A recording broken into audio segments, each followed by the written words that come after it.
So let us now revisit the chapter of magnetic dipole moment. हमने magnetic dipole moment के बारे में पढ़ रखा है. We have seen कि एक current loop behaves like a magnetic dipole और उसके साथ में एसोसिएटेड मैग्नेटिक डायपोल मोमेंट एक करंट लूप का was equal to NIA. यहाँ पे N was the number of turns, I was the current and A was the area of the loop. एक current loop जब एक मैग्नेटिक फील्ड में रखी होगी तो उसके ऊपर एक टॉर्क लगेगा न्यू क्रॉस बी और उसकी पोटेंशियल एनर्जी होगी minus mu dot B. Net force जो उसके ऊपर लगेगा in uniform magnetic field was equal to 0. This we have discussed.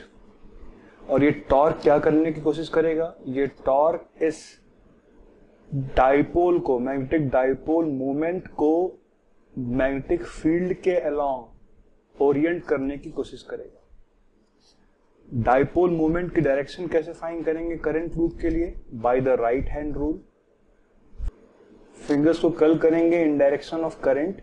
जिस डायरेक्शन में थंब होगा उस डायरेक्शन में मैग्नेटिक डाइपोल मोमेंट होगा. हमने इलेक्ट्रिकल डाइपोल भी पढ़ रखा है. एक पॉजिटिव चार्ज और एक नेगेटिव चार्ज, सिंगल चार्जेस जो आपस में मिलते हैं तो दे फॉर्म ए डाइपोल.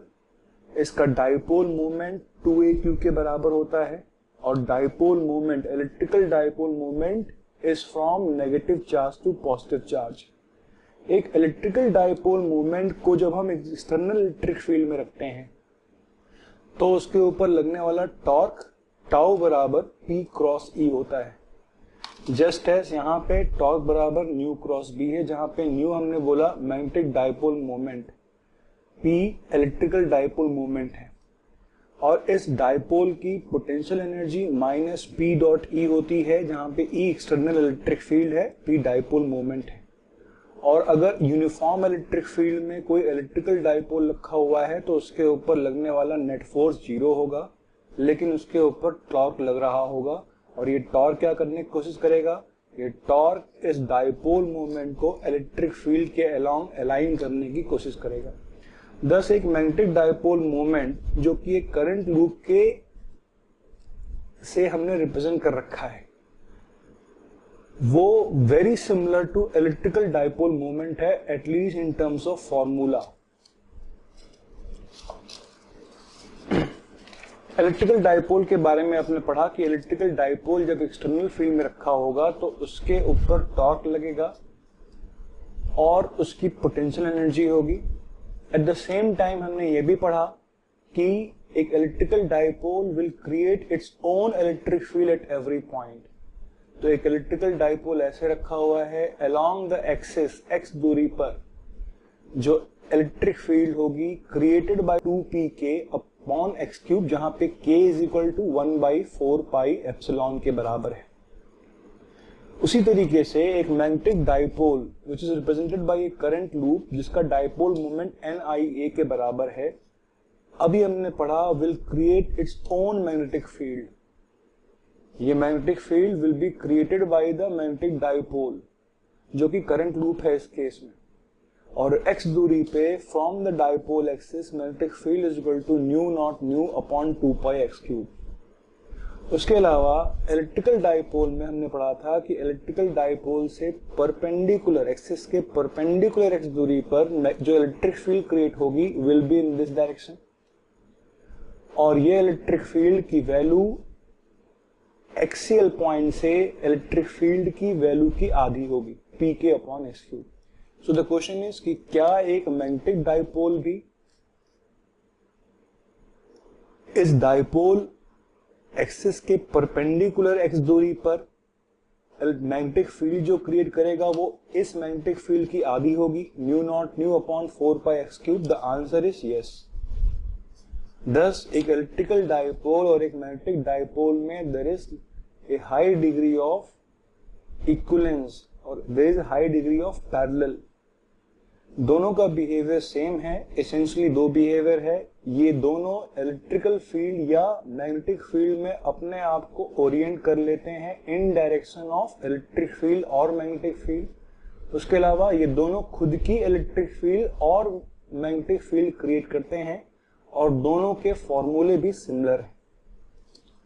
दोनों ही जो मैग्नेटिक फील्ड इलेक्ट्रिक फील्ड की डिस्टेंस के से रिलेशनशिप 1/x³ से है। 1/x³ यहां पर भी है, 1/x³ यहां पर भी है।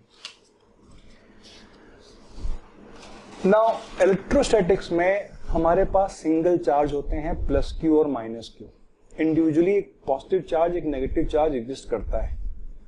उसके अलावा इलेक्ट्रोस्टैटिक्स में इनका कॉम्बिनेशन भी एग्जिस्ट करता है, एक कॉम्बिनेशन, और उस कॉम्बिनेशन को हम बोलते हैं डाइपोल। कॉम्बिनेशन में -q चार्ज +q चार्ज अगर 2a दूरी पर है तो डाइपोल मोमेंट हम डिफाइन करते हैं उसका मैग्नीट्यूड 2aq डायरेक्शन -q से +q के। और जितने भी फॉर्मूले इस डाइपोल के बारे में हमने पढ़े थे, all formulas for dipole contain P, चाहे वो टॉर्क हो P क्रॉस E, चाहे वो पोटेंशियल एनर्जी हो -P.E, चाहे वो उसकी इलेक्ट्रिक फील्ड हो अलोंग द एक्सिस, चाहे electric field at a perpendicular point, हर फॉर्मूले में P डाइपोल मोमेंट आता है। इसका मतलब एक इलेक्ट्रिकल डाइपोल के लिए कौन सी क्वांटिटी इंपॉर्टेंट है, उसका डाइपोल मोमेंट P। अगर आपको डाइपोल मोमेंट पता है तो आप उसके बारे में हर चीज जान जाएंगे। thus we must know P, जहां पे P उसका इलेक्ट्रिकल डाइपोल मोमेंट है। लेकिन मैग्नेटिज्म में हमारे पास सिंगल मोनोपोल नहीं होते, we don't have monopoles. Electrostatics में तो एक single charge positive charge single negative charge exist करता है और डाइपोल भी एग्जिस्ट करता है।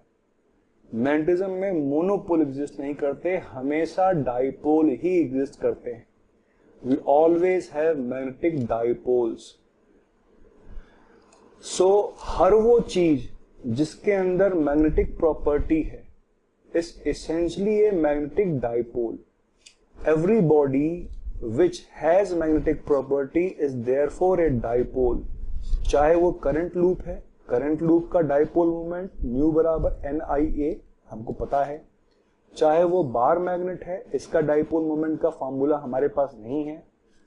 चाहे वो कंपास नीडल हो जिसके अंदर मैग्नेटिक प्रॉपर्टी होती है, चाहे वो अर्थ हो, हमें मालूम है अर्थ में भी मैग्नेटिक प्रॉपर्टी होती है। तो एसेंशियली ये सारे मैग्नेटिक डाइपोल ही हैं। और जिस तरीके से यहाँ पे क्वांटिटी जिसमें हमारा इंटरेस्ट था वो P थी, यहाँ पे क्या होगा, हमारा इंटरेस्ट न्यू जानने में होगा, चाहे वो करंट लूप के लिए हो, इसका न्यू तो हमें मालूम है NIE के बराबर, चाहे वो बार मैग्नेट के लिए हो, चाहे वो कंपास के लिए हो, चाहे वो अर्थ के लिए हो। तो ये सारी चीजें एसेंशियली सिमिलरली बिहेव करती हैं। All of them behave similarly, current loop, bar magnet, compass needle. क्या बिहेवियर, जब इनको एक्सटर्नल फील्ड में रखा जाता है तो इनके ऊपर टॉर्क लगता है। A torque act on all of them when kept in uniform magnetic field. और टॉर्क क्या करता है, इनको एक्सटर्नल मैग्नेटिक फील्ड के अलोंग अलाइन कर देता है। आपको मालूम है कि कोई भी कंपास नीडल को ऐसे रख दिया जाए तो वो अपने आप को अलाइन कर लेगी अर्थ के नॉर्थ और साउथ पोल के अलोंग। क्यों? क्योंकि कंपास नीडल एक मैग्नेटिक डाइपोल है। सारी चीजें जिनके अंदर मैग्नेटिक प्रॉपर्टी है वो एक डाइपोल है। सारे डाइपोल अपने आप को अलाइन कर लेंगे in direction of magnetic field. क्यों? क्योंकि उनके ऊपर टॉर्क लगेगा, torque is equal to mu cross B. उसके अलावा इन सारी चीजों की वजह से खुद की भी मैग्नेटिक फील्ड होती है। So they produce their own magnetic field at every point in space. So all of them are essentially dipoles and each of them will have a dipole moment mu. इस mu quantity में को जानने में हमारा interest होगा। Current loop के लिए तो हमारे पास फॉर्मूला है, करंट लूप के लिए न्यू बराबर NIA के होगा। Bar magnet and compass needle we do not have any formula, but mu can be found experimentally और will be given to you in question. जो भी क्वेश्चन पूछा जाएगा, अगर बार मैग्नेट है तो कौन सी क्वांटिटी दी जाएगी, न्यू दिया जाएगा। कंपास नीडल है तो कौन सी क्वांटिटी दी जाएगी, क्वेश्चन में आपको न्यू दिया जाएगा। जो फॉर्मूले हमने करंट लूप के लिए ड्राइव किए वही फॉर्मूले बार मैग्नेट पे भी ट्रू होगा, वही फॉर्मूला कंपास नीडल के लिए भी ट्रू होगा। बस वहां पर आपको जो न्यू था करंट लूप का NIA उसको रिप्लेस कर देना है बार मैग्नेट के न्यू से या कंपास नीडल के न्यू से। So the quantity we are interested in for those substances, मतलब बार मैग्नेट और करंट और compass needle which have magnetic property is new, उनका हमें डायपोल मोमेंट मालूम होना चाहिए अगर हमें उनकी स्टडी करना है। और all such dipoles behave similarly, सबके वजह से मैग्नेटिक फील्ड होगी, बार मैग्नेट खुद की मैग्नेटिक फील्ड क्रिएट करेगा, all will produce own magnetic field, current loop खुद की मैग्नेटिक फील्ड प्रोड्यूस करेगा, and all will experience torque in external magnetic field. एक कंपास नीडल को भी एक्सटर्नल मैग्नेटिक फील्ड में रखा जाए तो वो उसके ऊपर एक टॉर्क लगेगा। दस एक एग्जाम्पल लेते हैं, एक कंपास नीडल को जब हमने अर्थ पे रखा हुआ है तो इसने अपने आप को ओरिएंट कर लिया in direction of earth magnetic field. तो compass needle align to be of earth, magnetic field of earth. क्यों? क्योंकि जो उसका डायपोल मोमेंट है वो अपने आप को ओरिएंट कर लेगा इन direction of earth magnetic field, external magnetic field. Bar magnet की वजह से आपको मालूम है हर पॉइंट पर मैग्नेटिज्म होगी, और बार मैग्नेट की वजह से अगर मुझे इस x दूरी पर फाइंड करनी है कितनी मैग्नेटिज्म होगी, कितनी मैग्नेटिक फील्ड होगी, तो सिंपली मुझे क्या करना पड़ेगा, वही फॉर्मूला जो मैंने करंट लूप के लिए ड्राइव किया था उसी फॉर्मूले को I can use, except that उस फॉर्मूले में न्यू, इस बार मैग्नेट का न्यू मुझे यूज करना होगा। न्यू की वैल्यू आपको क्वेश्चन में दे रखी होगी। तो एक्सियल पॉइंट पर x दूरी पर अगर आपको मैग्नेटिक फील्ड फाइंड करनी है, B will become equal to nu into nu m upon 2 pi x cube, और परपेंडिकुलर, इस बार मैग्नेट से परपेंडिकुलर अगर x दूरी पर आपको मैग्नेटिक फील्ड फाइंड करनी है तो इसके मैग्नेटिक फील्ड की ये मैग्नेटिक फील्ड आधी हो जाएगी, डिवाइड बाई यहाँ पे 4 है। जस्ट एज एक इलेक्ट्रिकल डायपोल में हुआ था, इस पॉइंट पर जो इलेक्ट्रिक फील्ड थी वो दुगनी थी उतने ही दूरी पर इस पॉइंट पर।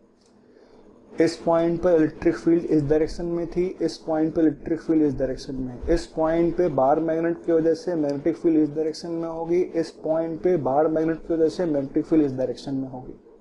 आपको पता है लाइन ऑफ फोर्स कैसी होती हैं, लाइन ऑफ फोर्स यहाँ से निकलती हैं और फिर इस डायरेक्शन में मुड़ जाती है, मतलब इस पॉइंट पे मैग्नेटिक फील्ड किस डायरेक्शन में है, इस डायरेक्शन में।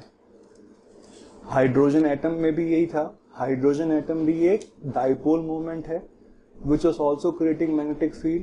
x दूरी पर अगर मुझे मैग्नेटिक फील्ड फाइंड करनी है, क्या करना पड़ेगा, mu into mu B upon 2 pi x cube. Mu B क्या है, इसका डायपोल मोमेंट है, और magnetic dipole moment for a hydrogen atom we know is equal to EH upon 4 pi m। This is also called as Bohr magnetron, it is a constant.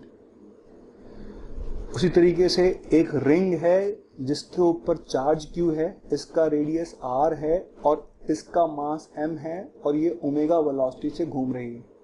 तो इसके घूमने के वजह से there will be an associated current. इस current के वजह से इस पॉइंट पर एक मैग्नेटिक फील्ड होगी x दूरी पर। x की वैल्यू अगर बहुत ज्यादा है, this magnetic field can be given by mu naught into mu R upon 2 pi x cube, जहां पे न्यू आर क्या है, इसका मैग्नेटिक डायपोल मोमेंट है, and this we have derived. एक रिंग का magnetic dipole moment Q omega R square by 2 होता है। Just refer back to the lecture of magnetic dipole moment.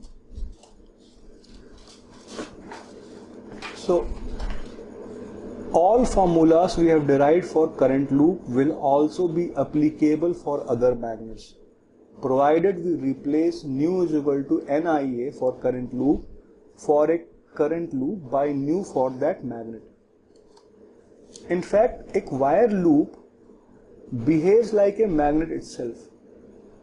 A wire loop is nothing but a magnet one face behaves like north pole and the other face behaves like south pole. तो जिस direction में dipole movement है वो direction north pole, दूसरी side south pole की तरह behave करेगी। In fact अगर आप मैग्नेटिक लाइन ऑफ फोर्स देखें एक लूप के वजह से और एक बार मैग्नेट की वजह से, you will see there is a high degree of similarity between the two. तो एक लूप भी एक बार मैग्नेट की तरह बिहेव कर रहा है, एक साइड उसकी नॉर्थ पोल, दूसरी साइड उसकी साउथ पोल। तो अगर दो ऐसे लूप्स रखे हुए हैं जिनमें करंट सेम डायरेक्शन में फ्लो कर रही है, तो इसका नॉर्थ पोल इधर है, इसका साउथ पोल इधर है, इसका भी नॉर्थ पोल इधर है। दोनों क्या करेंगे? लूप आपस में, दोनों लूप आपस में दूसरे को अट्रैक्ट करेंगे। और अगर दो लूप्स पैरेलली आपस में रखे हुए हैं, इनमें करंट अपोजिट फ्लो कर रही है, इसका नॉर्थ पोल इधर है, इसका नॉर्थ पोल इधर है, जिस डायरेक्शन में मैग्नेटिक डायपोल मूवमेंट है, दोनों लूप क्या करेंगे? आपस में एक दूसरे को रिपेल करेंगे, जस्ट एज दो बार मैग्नेट आपस में एक दूसरे को रिपेल करते हैं।